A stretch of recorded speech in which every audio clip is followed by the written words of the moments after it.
दोस्तों इंडसइंड बैंक का इंडी savings account हो या फिर डिलाइट सेविंग्स अकाउंट हो, यानी कि इंडसइंड बैंक का कोई भी सेविंग्स अकाउंट हो, आज के समय में इंडसइंड बैंक में सेविंग्स अकाउंट बहुत ज्यादा डेबिट फ्रीज हो रहा है और लोगों को ये नहीं समझ में आ रहा है कि आखिर मेरा जो अकाउंट है वो क्यों फ्रीज हो रहा है। और लोग सोशल मीडिया पर सर्च कर रहे हैं कि इंडसइंड बैंक में अकाउंट कैसे अनफ्रीज करें।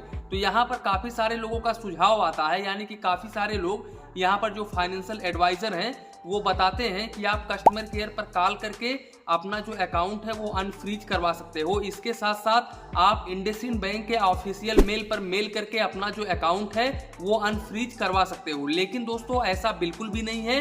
अगर आप ऐसा कदम उठाते हैं तो ऐसे केसेस में मैं आपको गारंटी के तौर पर बताता हूं कि आपका जो अकाउंट है वो अनफ्रीज नहीं होगा।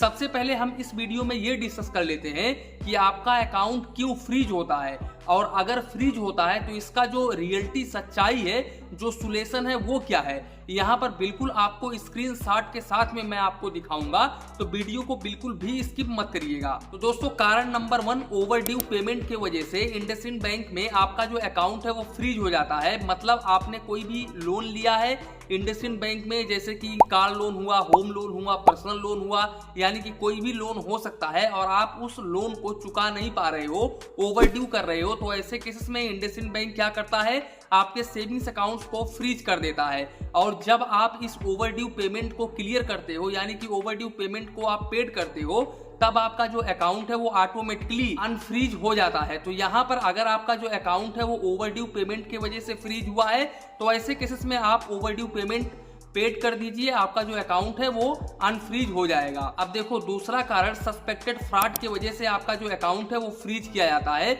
यानी कि आपके अकाउंट पर कोई भी सस्पिशियस एक्टिविटी चलती रहती है, जिसके कारण इंडसइंड बैंक आपके अकाउंट्स को, यानी कि सेविंग्स अकाउंट्स को फ्रीज कर देता है। लेकिन जब आप उनको अपना प्रॉब्लम बताते हैं, यानी कि आप अपने ब्रांच में जाते हैं और आप उनको पूरा का पूरा प्रॉब्लम समझाते हैं कि ऐसा कुछ भी सस्पेक्टेड नहीं है मेरे अकाउंट में, आप अपने ट्रांजेक्शंस का डिटेल्स उनको बताते हैं, तो ऐसे केस में आपका अकाउंट जो है वो अनफ्रीज कर दिया जाता है। और तीसरा जो कारण है वो लीगल ऑर्डर के वजह से आपका जो अकाउंट है वो फ्रीज किया जाता है, यानी कि अगर कोर्ट के तरफ से लीगल ऑर्डर आया है आपके अकाउंट को फ्रीज करने के लिए, तो ऐसे केसेस में इंडसइंड बैंक आपके अकाउंट को फ्रीज कर देता है। और ऐसे केसेस में आपको इंडसइंड बैंक में विजिट करना होता है और उनके साथ में कोऑपरेट करना होता है, यानी कि बैंक जो भी आपको लीगल प्रोसीडिंग फॉलो करने को कहती है वो आपको फॉलो करना होता है।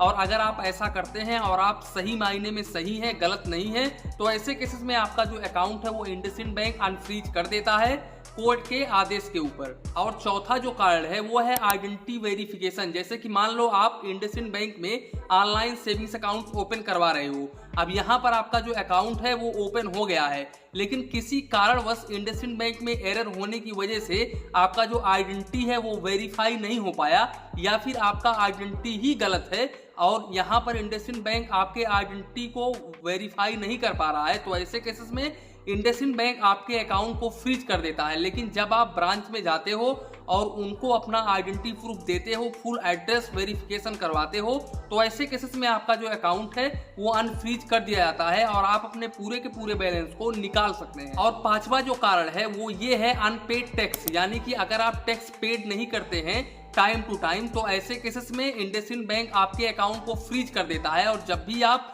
अपना पूरा टैक्स पे कर देते हैं तो ऐसे केसेस में आपका जो अकाउंट है वो अनफ्रीज हो जाता है ऑटोमेटिकली इंडसइंड बैंक की तरफ से। और छठा जो कारण है दोस्तों, अनलॉफुल एक्टिविटीज है, यानी कि आप अपने अकाउंट पर काफी बड़ी गलती कर रहे हो, यानी कि जैसे आपके अकाउंट में 10-20 लाख रुपए आ जाना, या फिर आप किसी को इतने रुपए भेज रहे हो, कोई गलत काम कर रहे हो, और गवर्नमेंट के तरफ से आपका जो अकाउंट है वो फ्रीज किया जाता है। यहाँ पर अनलॉ एक्टिविटीज का मतलब होता है गवर्नमेंट के तरफ से आपके अकाउंट्स को, आपके सेविंग्स अकाउंट्स को फ्रीज किया गया है। अब यहाँ पर आपका कुछ भी नहीं हो सकता है, यहाँ पर आप कोई भी समस्या उनको बताओगे, लेकिन यहाँ पर भी अगर आप सही हो तो ऐसे केसेस में आपका जो अकाउंट है वो अनफ्रीज हो जाता है। लेकिन ऐसे केसेस में बहुत कम ही देखने को मिलता है कि गवर्नमेंट के तरफ से जो भी सेविंग्स अकाउंट फ्रीज किया गया है वो सेविंग्स अकाउंट दोबारा चालू हो। तो यहाँ पर अगर गवर्नमेंट के तरफ से आपका जो अकाउंट है वो फ्रीज किया गया है, तो ऐसे केसेस में आप अपने ब्रांच में विजिट करिए और उनसे पूछिए किस कार्ड की वजह से मेरा जो अकाउंट है वो फ्रीज किया गया है, और आप उनको उस कार्ड का सोल्यूशन दीजिए, यानी कि उनको बताइए कि मैं ऐसा कुछ भी नहीं किया। आपके पास में फुल प्रूफ होना चाहिए। तो ऐसे केसेस में आपका जो अकाउंट है वो अनफ्रीज हो जाता है। लेकिन जो गवर्नमेंट आपके अकाउंट को फ्रीज करती है, तो ऐसे केसेस में वो अकाउंट बहुत कम ही देखने को मिलता है कि अकाउंट फिर से अनफ्रीज हो जाए। तो दोस्तों, कुल मिला करके आपको अपने मेन ब्रांच में विजिट करना है और जिस भी कार्ड की वजह से आपका जो सेविंग्स अकाउंट है वो फ्रीज हुआ है, उस कार्ड को आपको एक्सप्लेन करना है बैंक को। और या फिर अगर आइडेंटिटी वेरिफिकेशन की वजह से आपका जो सेविंग्स अकाउंट है वो फ्रीज किया गया है, तो आप अपना आइडेंटिटी प्रूफ दिखाओ और एड्रेस प्रूफ क्लियर करो। और ओवर ड्यू पेमेंट की वजह से अगर आपका सेविंग्स अकाउंट फ्रीज किया गया है, तो आप ओवर ड्यू पेमेंट रीपेड करो। तो ऐसे केस में आपका जो अकाउंट है वो अनफ्रीज हो जाएगा। ज्यादातर हमको ये देखने को मिलता है कि लोगों का जो सेविंग्स अकाउंट है वो आइडेंटिटी वेरिफिकेशन की वजह से डेबिट फ्रीज हो जाता है, यानी कि फ्रीज होता है सेविंग्स अकाउंट। तो ऐसे केसेस में आप अपना आइडेंटिटी वेरीफाई करवा लो, तो ऐसे केसेस में आपका जो सेविंग्स अकाउंट है वो अनफ्रीज हो जाएगा। दूसरा कोई भी रास्ता नहीं है। आप कितना भी मेल करोगे, कितना भी कस्टमर केयर पर बात करोगे, तो उससे कुछ फायदा आपको होने वाला नहीं है। आपका जो अकाउंट है वो अनफ्रीज नहीं होगा। तो यही था आज का वीडियो। इसी के साथ में वीडियो समाप्त करते हैं। वीडियो पसंद आया हो तो प्लीज वीडियो को एक लाइक करिए और अपने चैनल फाइनेंस बैंकिंग को सब्सक्राइब करिए। मन में कुछ डाउट हो, कंफ्यूजन हो तो प्लीज कमेंट करिए। धन्यवाद। मिलते हैं नेक्स्ट वीडियो में।